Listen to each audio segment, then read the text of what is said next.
Yeah, it's a very healthy looking one. Probably up to 50. Sorry, what's that? Okay, we can all stand up. That one, the first holding is like that. There's not much found in the upper plateau. So this comes in our Tamil region. That is, see, Nilgiris is a country, and then India is a country within it. So because it is one small ancestor, because Chandras will be appreciating it much because every 10th mile you walk, the landscape is different. And Yamnat is one such place, Yamnat. And these species are found in relatively warmer regions. And there's a huge menace in Mudumalai, Gudlur, and Muslim regions. And our problem with respect to lantana is relatively better, but we have a species. So this is Acacia mearnsii, black wattle. We spoke so much about this, so maybe we can get. Can you guess this one? That's good. Okay, so two sets. And then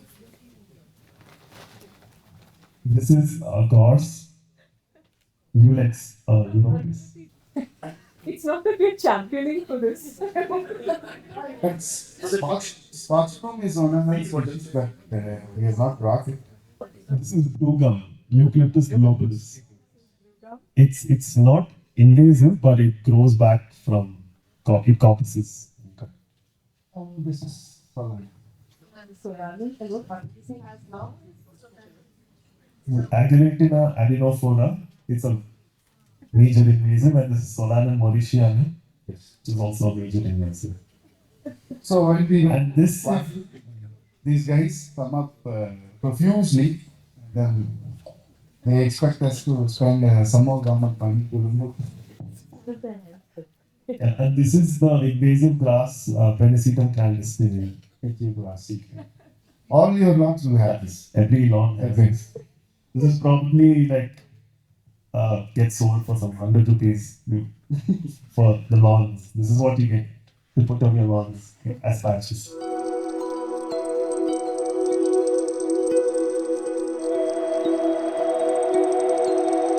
Of course, sir, it's a cultural landscape. The restoration, not only the purpose of restoration, not only for the natural reasons. Community is integral part of the nature. So we do acknowledge that, and of course, the restoration has the components. That we also want that some communities, that there are certain species that are very important to certain communities. Our effort is targeting that zone as well.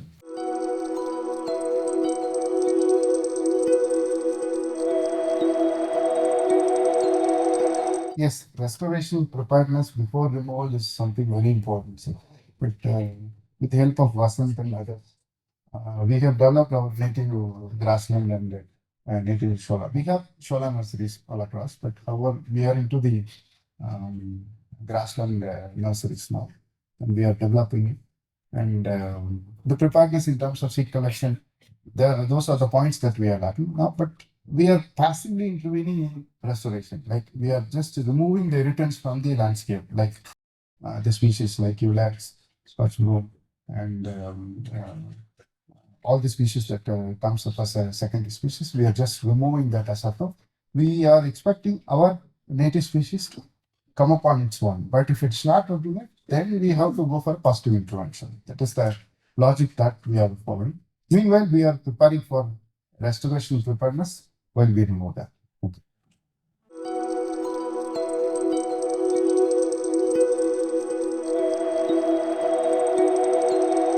So the examples that I was showing was just an example set. The same kind of scenario plays out in all the ecotypes. Like we know about how Parthenium and Senna is coming up after we remove lantana and spreading like literally like wildfire, Senna.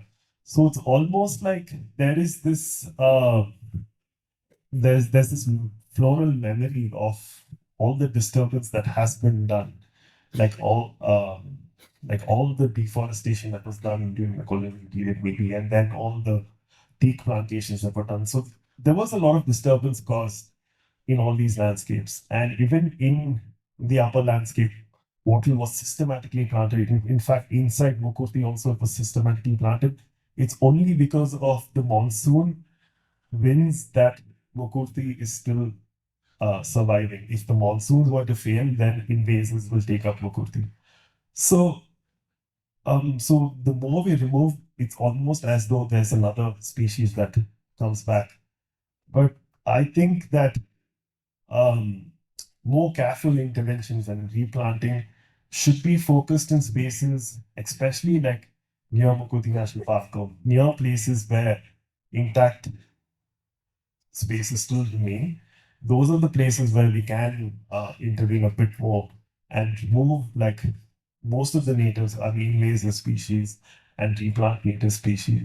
And in the other places where it's completely changed and destroyed, and there we can create smaller pockets and help the regenerative capacity of those pockets then spread. So for example, even Penicillium, which is taken over inside the national park, I think we should remove that. I mean, Mukurti National Park is minimum, it's only about 2 kilometers wide. And that's that's how thin Mukurti National Park is. So if invasives can cross that barrier, then yeah, the last remaining solar classes are gone. So in those kind of places, I think we have to increase the intervention. Whereas in other places, we don't have to uh, extrapolate all that similar effort across the spatial extent is what I feel. And the grasses and is I was using as an example. Of course, yes, Penicillium is palatable, which is why I think, for instance, in Glenmorgan or even in um, shooting mutton and yeah, Talakunda and all, I think it's okay because those are places where there's a lot of grazing happening and there are some native species in the mix also. So we have to be site specific in approach. We can't completely say that we're going to try and eradicate Penicillium.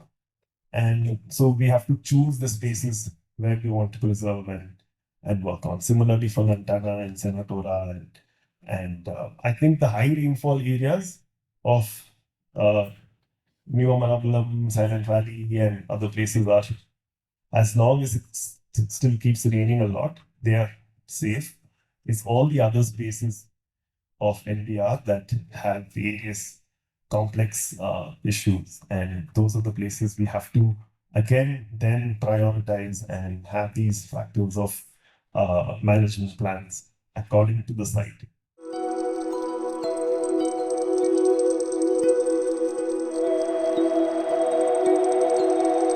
So yeah, native indigenous people do know the flora really well. And for instance, like once I was told that um, when the Toda buffalo they graze, they need to graze for many hours on the invasive palatable grass, which is kikuyu.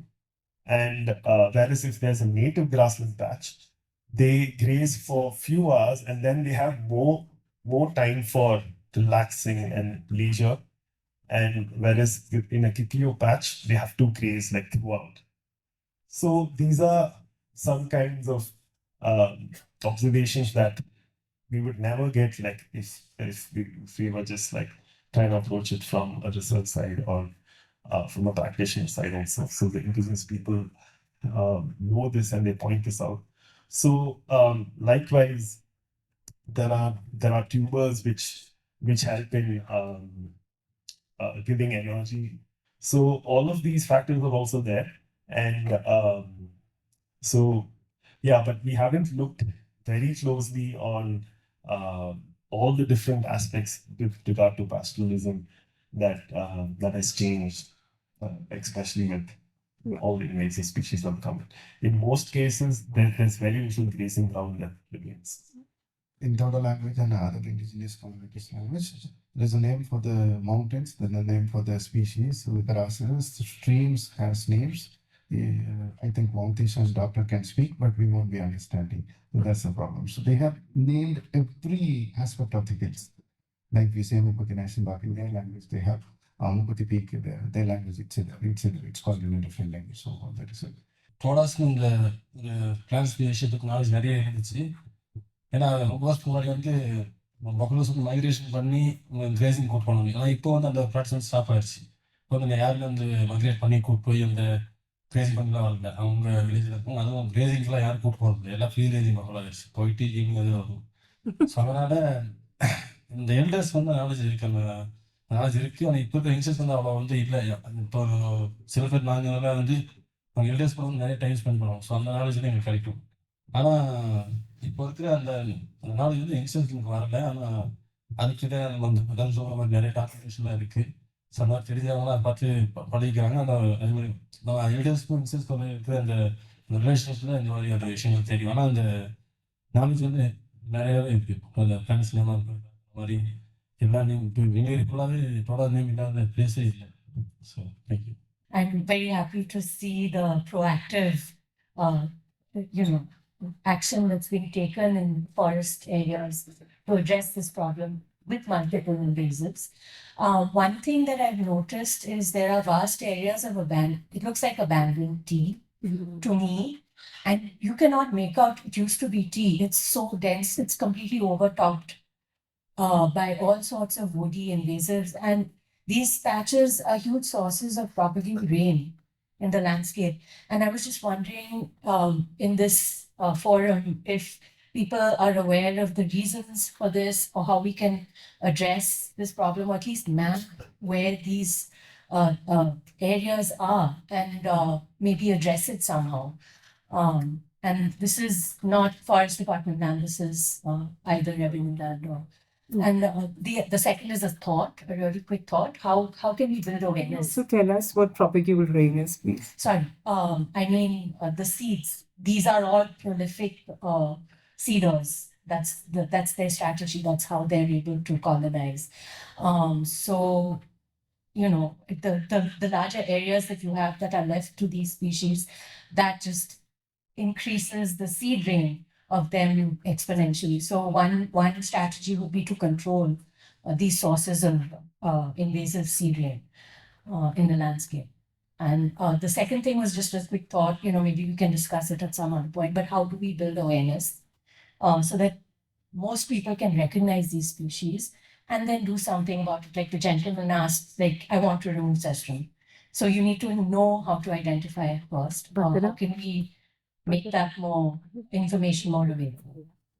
Just want to end with a pitch that maybe we can all get onto iNaturalist and start contributing to this project. By doing this, we'll also be learning about the species, and we'll also be able to contribute to some, decision making. This question also reflecting to what you asked about how could we citizens volunteer. Maybe we can start in these abandoned tea plantations.